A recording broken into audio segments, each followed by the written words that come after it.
Hello everyone, welcome back to my channel study 21। कैसे हैं आप सब? आई होप आप सब अच्छे होंगे। हम लेकर आए यहाँ पर क्लास 10 की मैथ का सेकंड चैप्टर पॉलिनोमियल।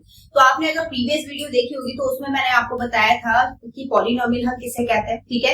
इसके टाइप्स, इसकी टर्म्स के अकॉर्डिंग, डिग्री के अकॉर्डिंग इसे किस नेम से बुलाते हैं, वो सब मैंने इसे प्रीवियस वीडियो में बताया था। अगर आपने वो वीडियो नहीं देखी है तो सबसे पहले आप वो वीडियो देखिएगा। आज जो हम बात करेंगे वो है रिलेशन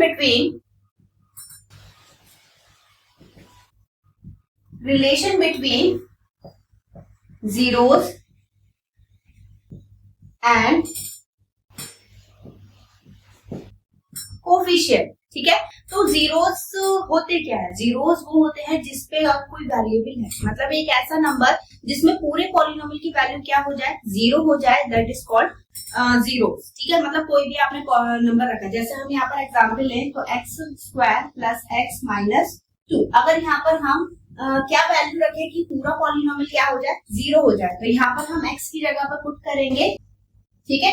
अब हमने पुट करा तो इसका स्क्वायर करेंगे 1 + 1 माइनस 2 इज इक्वल टू 0 और 2 - 2 क्या आ जाएगा, 0। तो कोई भी एक ऐसी वैल्यू जो आप पॉलिनोमियल में पुट कर रहे हैं और उसका आंसर क्या मिल रहा है आपको, 0 मिल रहा है, तब उस कंडीशन पे उस वैल्यू को हम बोलते हैं कि वो उसका क्या है, जीरोस है। अब बात करते हैं कोफिशिएंट किसे कहते हैं। तो कोफिशिएंट होता है, जैसे यहाँ पर हमने स्टैंडर्ड क्वाड्रेटिक पॉलिनोमियल लिखी हमने, तो ये हो जाएगा ax² plus a bx plus c is equal to 0। अब यहाँ पर देखिए, ये तो है इसके वेरिएबल जो चेंज नहीं हो, मतलब चेंज हो सकते हैं, ठीक है।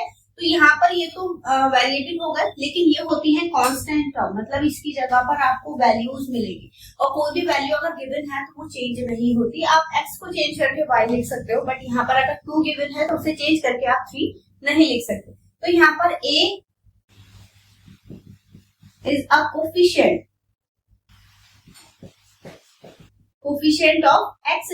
a इसका कोफिशिएंट है x² का, b is a coefficient of x, b x का कोफिशिएंट है, क्योंकि इसके साथ कोई भी वेरिएबल नहीं है। और मैंने आपको बताया था जिसके साथ कोई भी वेरिएबल नहीं होता उसे हम क्या बोलते हैं, उसे बोलते हैं हम कांस्टेंट, ठीक है। ये चीज आपको ध्यान रखनी है। तो अब इन्हीं दोनों के बीच में हमें रिलेशन बताना है कि इनके बीच में हम रिलेशन कैसे फाइंड करते हैं। तो चलिए देखते हैं।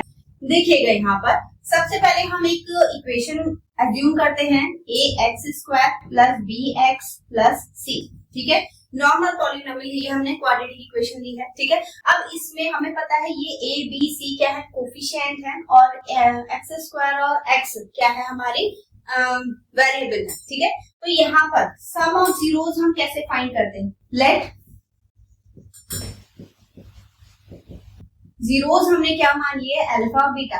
अच्छा, जीरोस है क्या? जब आप इस इक्वेशन को फैक्टर करते हैं, आपने 9th क्लास में फैक्टर करे होंगे, x की वैल्यू फाइंड करी होगी प्लस माइनस में, उसी वैल्यू को हम क्या बोलते हैं, जीरोस बोलते हैं, ठीक है। तो यहाँ पर अल्फा बीटा जब हम क्वेश्चन करेंगे तो और ज्यादा अच्छे से समझ में आएगा। फिलहाल आप अल्फा बीटा क्या मानेंगे, हम इसके जीरोस मानेंगे।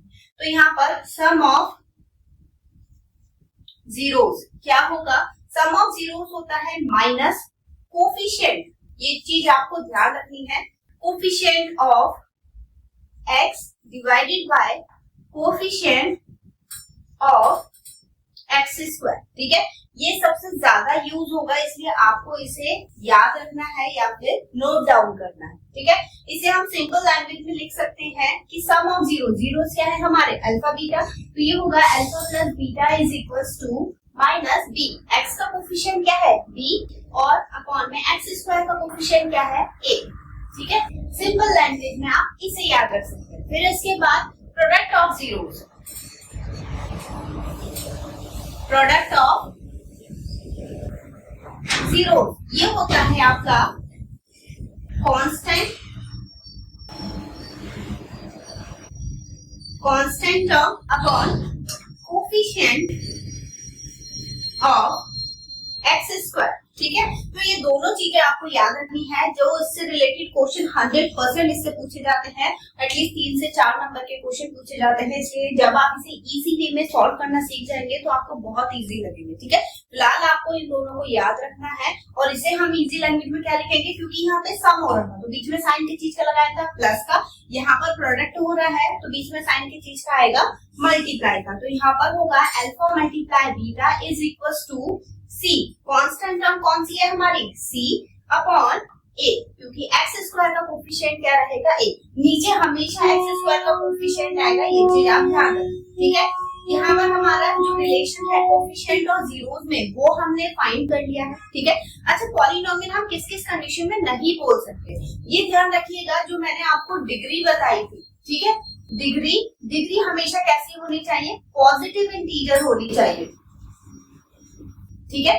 पॉजिटिव इंटीजर के अलावा अगर डिग्री यानी पावर जो है वो माइनस में होती है, जैसे -3 या फिर 3/2 फ्रैक्शन में है, या फिर 1/2, या फिर जो वेरिएबल है, ध्यान रखिएगा, वेरिएबल है वो रूट के अंदर है, जैसे ये एक्स है, तो इस कंडीशन पे हम इसे पॉलिनोमियल नहीं बोलते हैं, ठीक है। तो ये कुछ पॉइंट्स हैं जो आपको नोट डाउन करने हैं। अगर आप नोट्स बना रहे हैं तो बहुत अच्छी बात है, अगर नहीं बना रहे हैं तो बनाना शुरू करिए, ठीक है।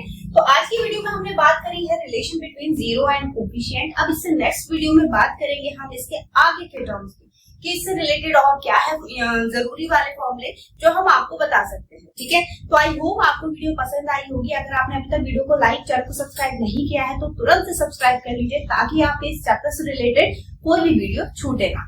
तो चलिए मिलेंगे अब इससे नेक्स्ट वीडियो में नए क्वेश्चन के साथ, तब तक के लिए धन्यवाद।